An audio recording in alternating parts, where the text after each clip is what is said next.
Berdasarkan Kamus Besar Bahasa Indonesia atau KBBI, pengertian paragraf narasi adalah pengisahan suatu kejadian dan cerita atau deskripsi suatu kejadian atau peristiwa.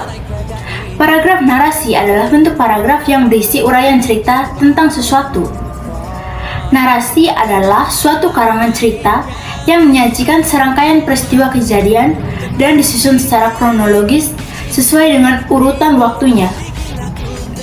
Teks narasi adalah teks yang menceritakan sebuah peristiwa secara berurutan dan bisa berupa fiksi ataupun non. Ciri utama paragraf narasi diantaranya yakni yang pertama tokoh, orang atau individu yang diciptakan penulis untuk berperan dan mengalami peristiwa-peristiwa yang ada pada cerita. Yang kedua, latar, keterangan tempat, suasana, dan waktu dalam cerita. Yang ketiga, peristiwa, yaitu rekaman dari setiap peristiwa yang terjadi. Jenis paragraf narasi yang pertama, narasi fiksi, adalah teks yang ditulis berdasarkan imajinasi atau khayalan penulisnya. Contohnya cerpen, novel, dan cerita dongeng. Yang ketiga, narasi non-fiksi adalah teks karangan yang mengisahkan hal-hal yang nyata berdasarkan pengalaman atau pengamatan. Contohnya seperti biografi, autobiografi, dan sejarah. Yang ketiga, lelucon, berisi lelucon dan bersifat menghibur. Yang keempat, anekdot, berisi kritik dan sindiran tetapi bersifat lucu. Di dalam Kamus Besar Bahasa Indonesia, biografi adalah riwayat hidup seseorang yang ditulis oleh orang lain. Pada dasarnya, biografi menceritakan tentang kisah atau cerita seseorang yang selama hidupnya memiliki banyak nilai yang patut diteladani bagi pembaca. Ciri-ciri biografi yang pertama, berisikan fakta yang didasarkan pada pengalaman hidup tokoh. Yang kedua, disajikan dalam bentuk narasi. Yang ketiga, menceritakan peristiwa penting yang dialami sang tokoh sehingga bisa dijadikan teladan bagi pembaca. Struktur biografi. Yang pertama, orientasi. Orientasi merupakan struktur bagian awal dari teks biografi. Bagian ini mencakup pengenalan tokoh dan latar belakang atau kisah atau peristiwa yang akan diceritakan pada bagian selanjutnya. Yang kedua, kejadian penting atau peristiwa penting. Peristiwa penting merupakan serangkaian peristiwa yang disusun secara kronologis atau berdasarkan urutan waktu.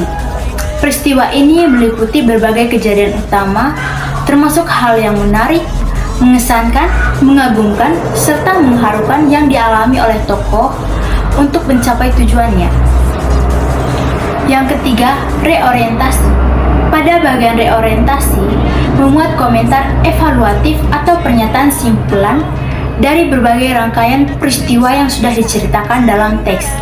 Reorientasi ini bersifat opsional dalam teks biografi. Kebahasan biografi. Yang pertama, menggunakan kata ganti orang ketiga tunggal seperti ia, dia, beliau, dan nya. Kata ganti ini biasanya dipakai secara bervariasi untuk menyebutkan nama tokoh atau panggilan tokoh. Yang kedua, menggunakan kata ganti penunjuk yang dipakai untuk menggantikan hal yang telah disampaikan sebelumnya. Kata ganti petunjuk ini ditandai dengan kata ini dan itu. Yang ketiga, menggunakan penanda waktu berupa konjuksi seperti sejak dan ketika. Yang keempat, menggunakan kata depan yang menunjukkan keterangan waktu seperti pada. Yang kelima, menggunakan penanda waktu berupa nomina seperti nantinya atau kelak. Kata serapan adalah kata yang dipinjam dari bahasa lain, kemudian sedikit banyaknya disesuaikan dengan kaidah dari bahasa serapan. Adopsi merupakan proses penyerapan kosakata asing dengan makna yang sama ke dalam bahasa Indonesia tanpa mengubah ejaan, pengucapan, dan penulisan. Contohnya, film dari bahasa Inggris, bola dari bahasa Portugis, aneka dari bahasa Sanskerta, dan abad dari bahasa Arab. Adaptasi. Adaptasi merupakan proses penyerapan kata asing yang digunakan karena memiliki makna sama dalam bahasa Indonesia. Namun, kata tersebut telah mengalami perubahan dalam ejaan, pengucapan, dan penulisan sebagai kaidah bahasa Indonesia.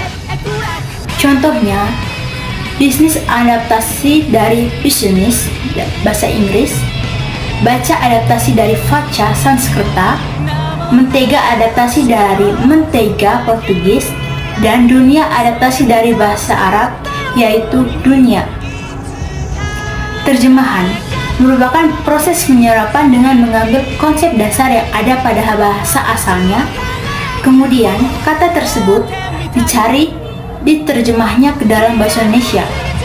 Contohnya, uji coba terjemahan dari tryout, unduh terjemahan dari download, papan ketik terjemahan dari keyboard, dan lini masa terjemahan dari timeline.